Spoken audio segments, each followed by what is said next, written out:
এক ডাক্তার বাবু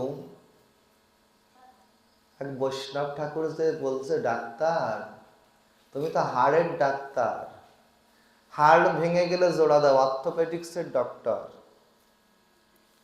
তা হাড় ভাঙা ডাক্তারের কাজ কি? হাড় জোড়া দেওয়া।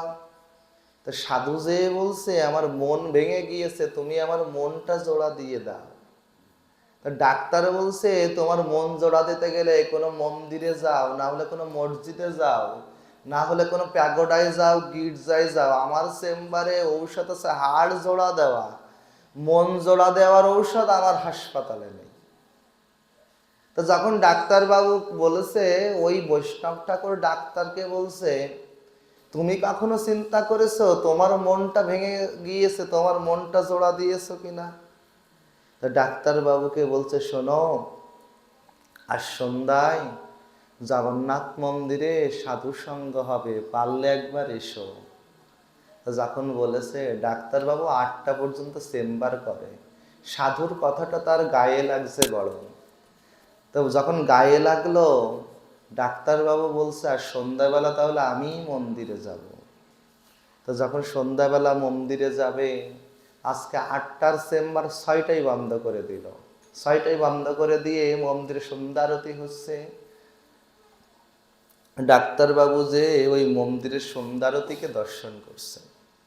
যখন দর্শন করছেন, হঠাৎ করে দেখছে মাধব কীর্তনিয়া হারমোনিয়াম বাজিয়ে খুব সুন্দর কীর্তন করছে।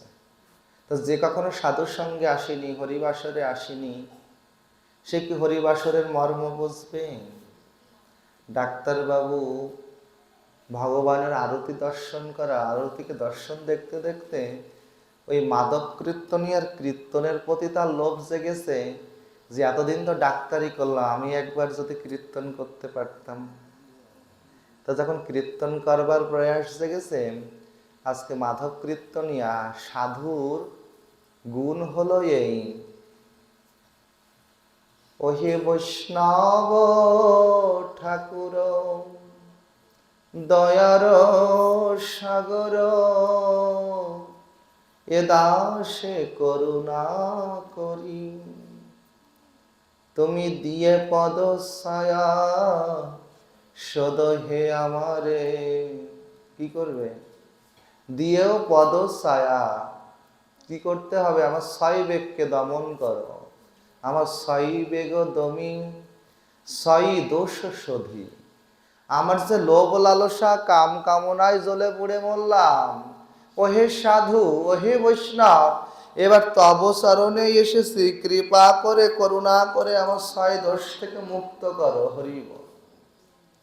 তো বলছে এই 6 বেগটাকে দমন করার জন্য আজকে মাধব কীর্তনের হরিনাম শ্রবণ করতে করতে ডাক্তারবাবুর ইচ্ছা হলো, মাধব ভাই আমাকে একটু কৃষ্ণ নাম শোনাবে। এসো এসো এসো, বসো, শ্রবণ করো। বলে, আমারও মনে বড় ইচ্ছা হয়, আমি যদি একটু হরিনাম বাজিয়ে গাইতে পারতাম। দেখুন, দর্শনে পবিত্র করো, এই তোমার গুণ। দর্শন দিলেই পবিত্র। সাধুর গুণ হলো সাক্ষাতে পবিত্র। আজকে মাধব কীর্তনিয়া যখন বলছে, এসো ভাই কীর্তন করো, তা হারমোনিয়ামটা ধরিয়ে একটু একটু করে কীর্তন শেখাচ্ছে। 2 দিন 3 দিন 5 দিন 7 দিন করে করে ডাক্তারবাবু মন্দিরে এখন একটি টান হয়েছে। আজকে আর ডাক্তারবাবু বাড়িতে বসে থাকতে পারে না, সন্ধ্যা আরতির সময় চেম্বার বন্ধ করে চলে আসে জগন্নাথের আরতি দর্শন করার জন্য। ডাক্তারবাবু এসে কৃষ্ণ নাম করে। ভালো ভালো কীর্তনিয়ারা বলছে, এত সুন্দর কীর্তন করো, আগে কই মন্দিরে আসনি তো? ডাক্তারবাবু বলছে, আগে যদি জানতাম আমি কীর্তন করতে পারি, তাহলে কি বাড়িতে বসে থাকতাম? প্রতিদিন কীর্তন করে, প্রতিদিন মঙ্গল আরতির সময় স্নান করে এসে, এই কার্তিক ব্রত চলছে, আপনারা পালন করেন তো, দামোদর মাস, তার সংখ্যা বড় কম। বলে, এই কার্তিক ব্রতে প্রাতঃ স্নান করে ব্রহ্ম মুহূর্তে ঘুম থেকে উঠে মঙ্গল আরতি, হরি জাগরণম, প্রাতঃ স্নানম, তুলসী সেবনম, উদযাপনম সাধু সঙ্গম।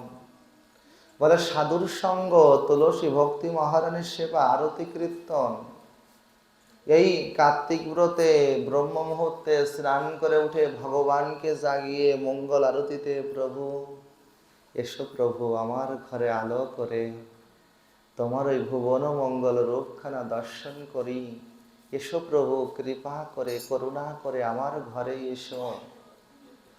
বলে মঙ্গল আরতির সময় ভগবানের সামনে যে দাঁড়ান এবং ভগবানের সম্মুখে দাঁড়িয়ে বলুন, ভগবান অনেক দিন থেকে ভক্তির বিমুখতা রয়েছে আমার, আজ থেকে যেন কৃপা হয় প্রতিদিন মঙ্গল আরতির সময় ধূপ দীপ প্রদীপ পাজাল জ্বালিয়ে হরি নাম করিয়া প্রভু তুমি আমার ঘরে এসো। এ জগতের সংসারে প্রত্যেকের ঘরে তুমি থাকো, আমি আজ প্রাতকালে তোমাকে বরণ করলাম, তুমি আমার ঘরে এসো। ডাক্তারবাবু যখন চিন্তা করলেন, প্রতিদিন আসেন, আস্তে আস্তে ৪৫ বছর বয়সে কৃষ্ণ নাম করা শুরু করেছে, আর ৫১ বছর বয়সে বাবা ডাক্তারবাবুর হরিনাম করতে করতে ৫১ বছর বয়সে চলে আসলো।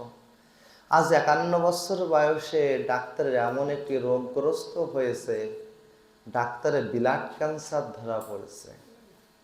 যে ব্লাড ক্যান্সার ধরা পড়লো, ডাক্তারের তো টাকা পয়সার অভাব নেই মা। ব্লাড ক্যান্সারে যখন ধরা পড়েছে, ডাক্তার ভেলুর গেলেন, চেন্নাই গেলেন, কিন্তু যে রোগটা দেহে বাসা বেঁধেছে সেই রোগটি তো আর সারবার নাই।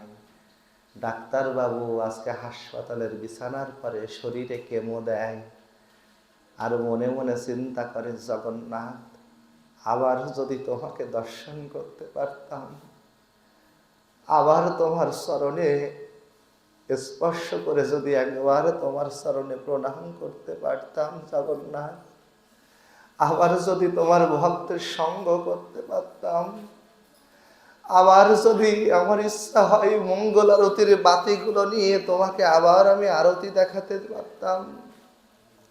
ডাক্তারবাবু শুয়ে শুয়ে বিছানার বেডে আর এক ডাক্তারকে বলছে, ডাক্তার আমাকে ছাড়পত্র করিয়ে দাও, এই হাসপাতালে আমি আর চিকিৎসা নিতে চাই না। আমার যদি চিকিৎসা নিতে হয় আমাকে ওই জগন্নাথের হাসপাতালে ভর্তি করিয়ে দাও। এ জগতে আমি যে কয়টা দিন থাকবো, আমি আমার জগন্নাথের হাসপাতালে চিকিৎসা নিয়ে জগন্নাথের ভক্তের চরণ ধুলা আমার অঙ্গে মাখিয়া প্রেমানন্দে নিতাই গৌর হরি বল বলে এই জগতের সংসার থেকে আমি যেতে চাই। আমি তোমার হাসপাতালে আর চিকিৎসা নিতে চাই না, কৃপা করো, করুণা করো, হরি বল। বলে শরীরটা প্রতিটা ইঞ্জেকশনে সিরিঞ্জটা দাগাতে দাগাতে এই শরীরটা বড় ক্ষত ক্ষত হয়ে গিয়েছে, বিঘ্ন হয়ে গিয়েছে, আর ভালো লাগে না। এ শরীরে কত রোগ ব্যাধি, জড়া ব্যাধির শরীর। ডাক্তারবাবু বলতে বলতে চতুর্থ স্টেজের কেমোথেরাপি দিতে এসেছে।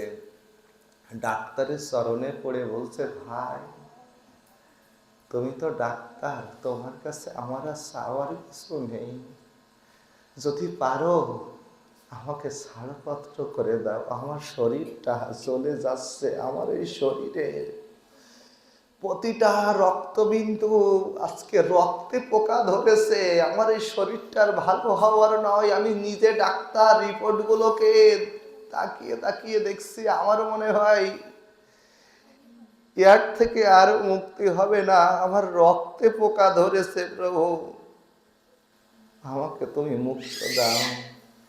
চতুর্থ স্টেজের কেমোথেরাপি দিলেন, কিন্তু ডাক্তারের শরীরটা আগের থেকে দুর্বল হয়ে পড়ল।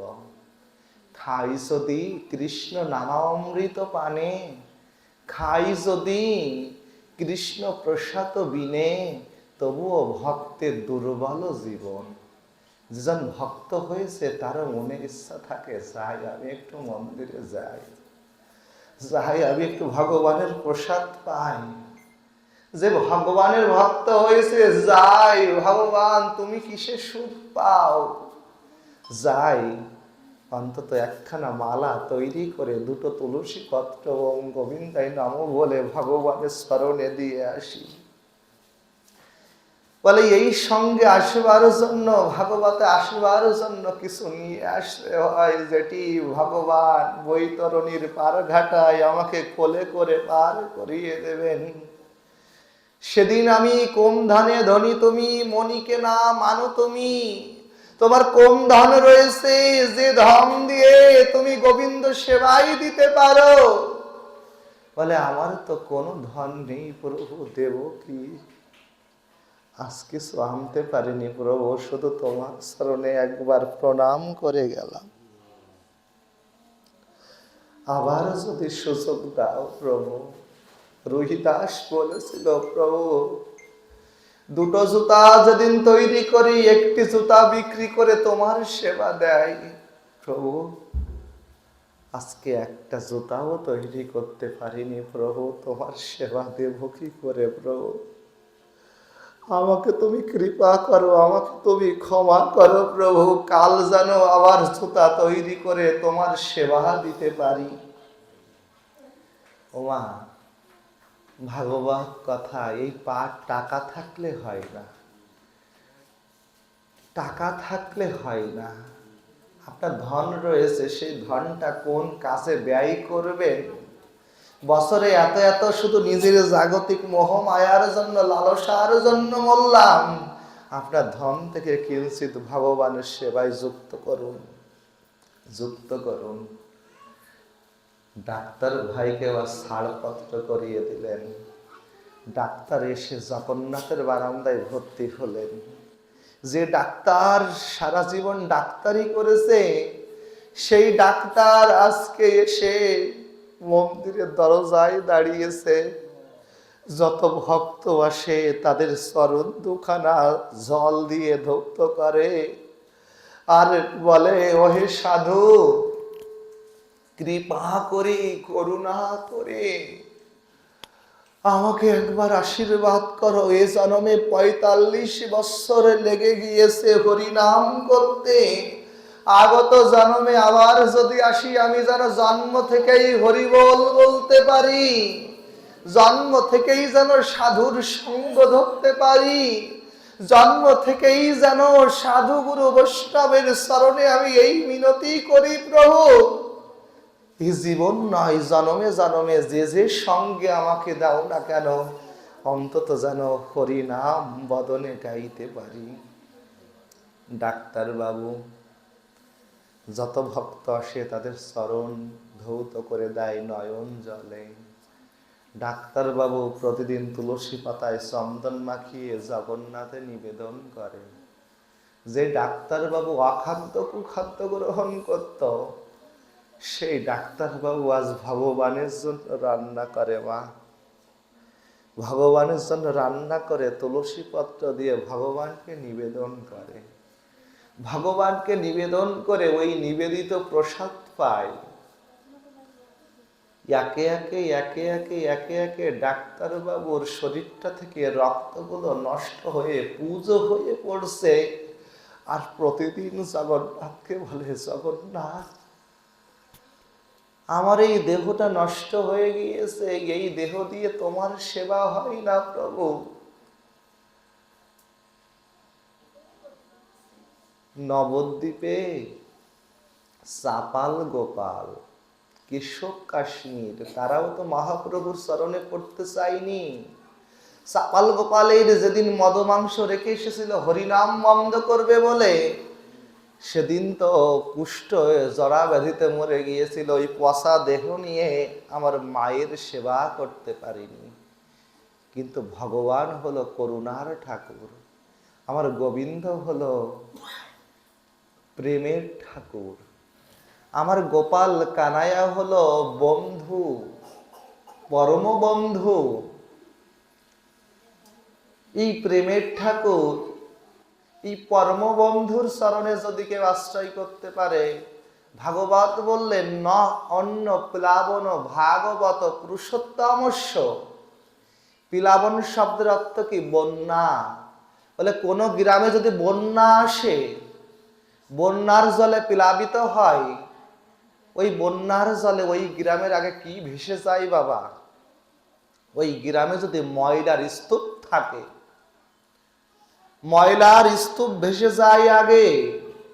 যদি ওই গ্রামের বন্যার জলের স্রোতটা প্রগাঢ়তা থাকে, প্রখর থাকে, তাহলে ওই গ্রামের পশু পাখি মনুষ্য মানুষকে বন্যার জলে ভাসিয়ে নিয়ে যায়। বন্যার জল যদি আরো প্রগাঢ় থাকে, বন্যার জলের স্রোত যদি বেশি থাকে, ওই গ্রামের বাড়ি ঘরও ভেঙে চুরে নিয়ে যায়। যদি ভগবানের প্রতি মধুরূপ অমৃতরূপ হরিকথা আপনি শ্রবণ করলেন, ওই হরিকথায় যেদিন আপনার হৃদয়ে হরিকে নিয়ে, গোবিন্দকে নিয়ে, কানাইয়াকে নিয়ে জ্বালা পোড়া তৈরি হবে, সেদিন মনে করবেন আপনার সাধু সঙ্গ ধন্য হয়ে গিয়েছে, সেদিন আপনার কৃষ্ণ প্রাপ্তির আর এক ধাপ এগিয়ে গিয়েছে। না হলে এত এত জন্মের মধ্যে কোনোদিন আপনার মুক্তি হবে না, যদি আপনার এই মনটাকে পোড়াতে না পারেন। কিছু না করার থেকে কিছু করুন। আসুন আমরা কিছু পালন করি। এই দেহটা তো এমনি উড়ে যাবে, এমনি নষ্ট হয়ে যাবে, এমনি ক্ষয় হয়ে যাবে।